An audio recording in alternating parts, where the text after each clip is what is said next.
You're going to yawn in the next 60 seconds. Not because you're tired, not because you're bored, but because I said the word. And that's already strange, isn't it? A word. Just a sound, reaching into your body and pulling a reflex out of you. Here's what's stranger. You have done this tens of thousands of times in your life, every single day, since before you were born, and science still cannot tell you, with confidence, why? Now, if you were taught anything about yawning in school, it was probably this. You yawn because your body needs oxygen. Your breathing gets shallow, carbon dioxide builds up, and a big yawn pulls in a rescue breath. Clean, simple, makes sense. It's also wrong. Researchers tested it. If yawning were about oxygen, then giving people more oxygen should stop them from yawning. It didn't. Making them breathe air heavy with carbon dioxide should make them yawn more. It didn't do that either. The most famous explanation for yawning, the one almost everyone believes, doesn't survive the actual experiment. And there's one more detail, one that quietly demolishes almost every other easy answer people reach for.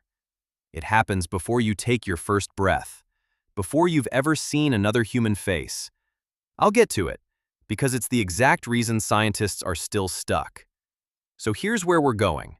Why the oxygen story collapsed, what a brain scan caught happening inside the skull, mid-yawn, and why this one reflex has survived, essentially unchanged, for over 400 million years. Let's stay with that collapse for a second, because it matters more than it sounds. When a theory that clean fails, it doesn't just leave a gap.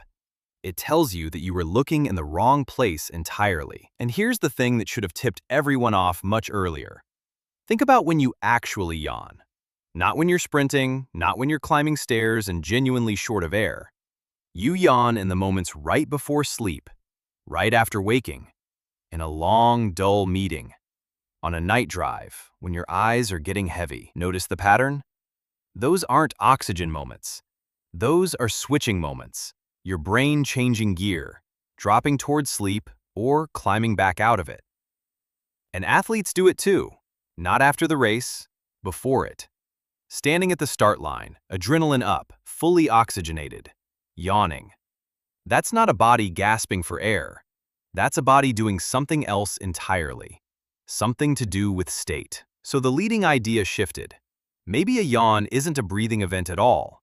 Maybe it's a brain event, and your lungs are just along for the ride. But if a yawn is a brain event, what exactly is it doing up there? For decades, that question had no good answer.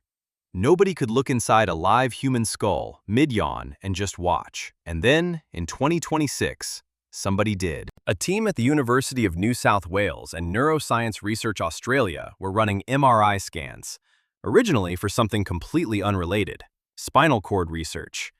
They had spare time in their scanning sessions, so, almost on a whim, they pointed the scanner at yawning. And they saw something they weren't expecting. Your brain doesn't sit in your skull dry. It floats, cushioned in a clear liquid called cerebrospinal fluid. That fluid moves, it circulates, and it's part of how your brain clears out waste. Here's what the scans appeared to show. During a yawn, that fluid, along with blood, moved out of the skull, together, in a specific, coordinated way. And when the same people simply took a deep breath, nothing like that happened. Which means a yawn is not just a big inhale. Mechanically, physiologically, a yawn is its own thing, something breathing cannot copy. Now, I want to be straight with you here, because this is where a lot of science videos would oversell. The researchers themselves are careful. They call it exploratory, preliminary. They say plainly that it doesn't prove anything about human health yet, and that yawning, in their words, remains deeply mysterious. This is an early clue, not a closed case, but it's a good clue, because it lines up with the other leading idea, that a yawn may help regulate your brain's temperature. A hot brain doesn't run well, and the moment you're most likely to yawn, that groggy switch between sleep and waking, is exactly when your brain temperature is shifting. So put the picture together. The leading idea now is that a yawn might be a kind of reset, a flush, a cooling. Your brain, doing maintenance on itself, using your jaw, your lungs, your whole face to do it. And if that's true, it raises a much bigger question. Because if a yawn is your brain cleaning itself, then who else needs that? The answer, it turns out, is almost everything with a backbone. Fish yawn, turtles yawn, birds yawn, crocodiles yawn. jaws wide open in the sun. Essentially, every vertebrate on Earth does this, which means the behavior is old. Not old like human old like it has persisted, basically intact, across more than 400 million years of evolution. One of the researchers put it about as bluntly as you can. Since crocodiles yawn, they figured dinosaurs probably yawn too. Sit with that for a second. A T-Rex, standing in the dark, jaw stretching open in a yawn. Same reflex, same shape, 66 million years before you existed. And now, the detail I promised you at the start, the one that ruins the easy explanations. Babies yawn in the womb.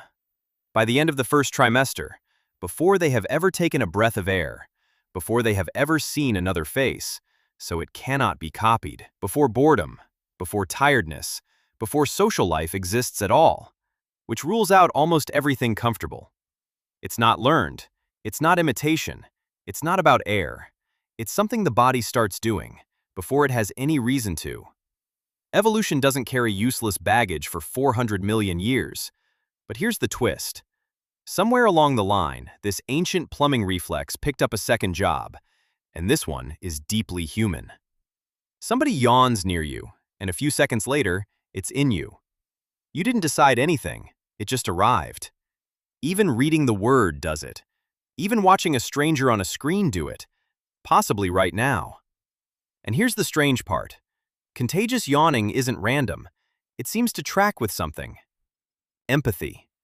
People who score higher on empathy tests tend to catch yawns more easily, and you catch them more from people you're close to, family, friends, than from strangers, which is a genuinely bizarre thing for a brain-cooling reflex to be doing. Some scientists think a yawn spreading through a group might once have been a signal, a quiet, wordless synchronization.